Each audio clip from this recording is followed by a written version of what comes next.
बता चुका हूँ। हम तो सबके साथ खुल। जिस प्रकार के सुधार की बात आज आप कर रहे हैं ये पहले भी हो सकता है। तो नेता को करना है ना, करना किसको है? नेता को करना है। सर आप किस पार्टी में? और तो हम नेता नहीं थे ना। देखिए नेता एक होता है जी, हमेशा ध्यान में रखिए। हम सहयोगी थे। सहयोग काम होता है सुझाव देना। जिम्मेवारी नेता की होती है, नेतृत्व को तय करना होता है। ओके, बहुत बहुत धन्यवाद, थैंक यू। होली आपने आंकड़े की बात पहले भी कही थी रसलपुर में, अब आंकड़े के बाद भी आप बात कह रहे हैं, और जो बात आप कह रहे हैं कुल मिला के कुछ बात तेजस्वी से मिलते जुलते आ रहा है। देखिए आंकड़े तो एक ही आंकड़ा होता है, तो जितने लोग आंकड़े की चर्चा करेंगे वो एक ही होगा। आंकड़ों में तो कोई हेर फेर हो नहीं सकता। तो मैंने बजट के जितने भी आंकड़े आपको बोले वो तो इन्हीं के डॉक्यूमेंट्स है, मेरा उसमें कोई भी आंकड़ा नहीं है। तो जो आंकड़ा इनके जितने भी दस्तावेज हैं उसमें जो लिखित है उसी को मैंने कहा है।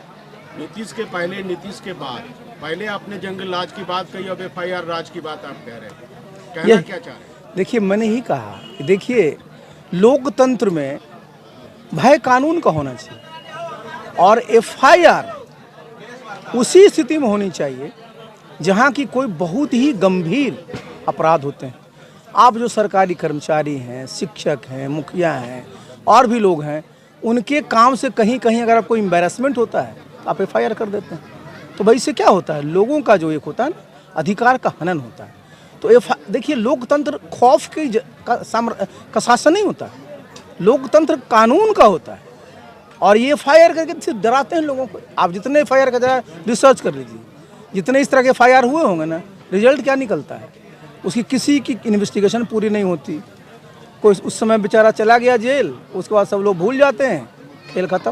बजट का आकार 3,17,000 करोड़ सर आपने भी चर्चा की, लेकिन आबादी बढ़ी उसके हिसाब से काम हो रहा है ऐसा देख रहे हैं आप? बिल्कुल नहीं। देखिए हम तो बार बार इस एक चर्चा करते हैं जो आज मैं नहीं बता पाया कि देखिए हम लोग बिहार को जब आगे की बात कर रहे हैं तो प्रति व्यक्ति आय एक बहुत ही इम्पोर्टेंट मानक होता है किसी भी प्रदेश को असेस करने के लिए।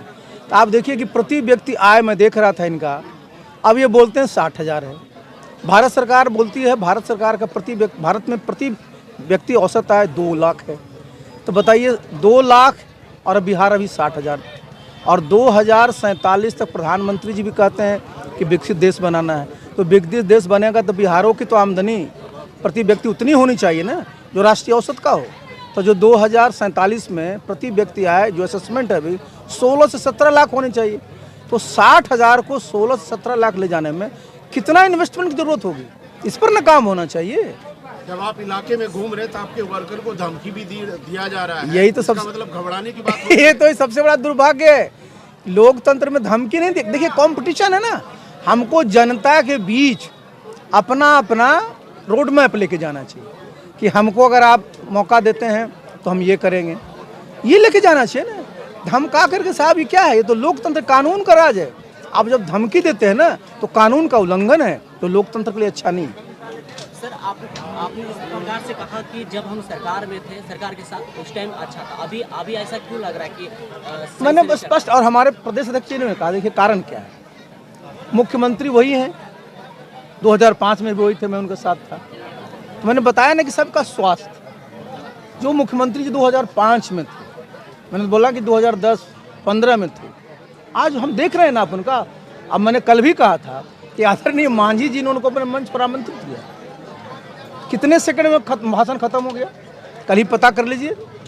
अंतर्राष्ट्रीय महिला दिवस में अपने कार्यालय गए, कितने सेकंड में उनका प्रोग्राम खत्म हो गया। देखिए हम लोग सब नीतीश बाबू के साथ काम किए, उनके हम लोग समर्थक शुभचिंतक रहे हैं। लेकिन मैंने बताया ना कि आज वो स्थिति, शरीर ही उनका नियंत्रण में नहीं है अपने आप, जिसका शरीर ही नियंत्रण में नहीं है साहब, तो प्रशासन और शासन और प्रदेश का क्या नियंत्रण रहेगा? सब ढील हो गए। पार्टी का विलय या कहीं गठबंधन का कोई ऐसा है कि आप? मैंने एक बार नहीं, मैंने कई बार इस पर कहा है कि देखिए हम लोग पूरे बिहार में सब जगह सम्मेलन हमारा हो रहा है, हमारी ताकत है, हमारी शक्ति है। जो भी बिहार में दल है उनको लगता है कि नहीं आशा पार्टी में तो ताकत है, हमसे जो मिलना चाहेंगे, हमसे जो सहयोग करना चाहेंगे, हमारी विचारधारा से जो सहयोग होंगे, हमारा जो लाइन ऑफ एक्शन है उससे सहयोग होगा, हमको कोई आपत्ति नहीं है किसी के साथ जाने में। बार बार बोला हूँ, मैं किन्हीं को भी अछूत नहीं मानता हूँ। आरजेडी के साथ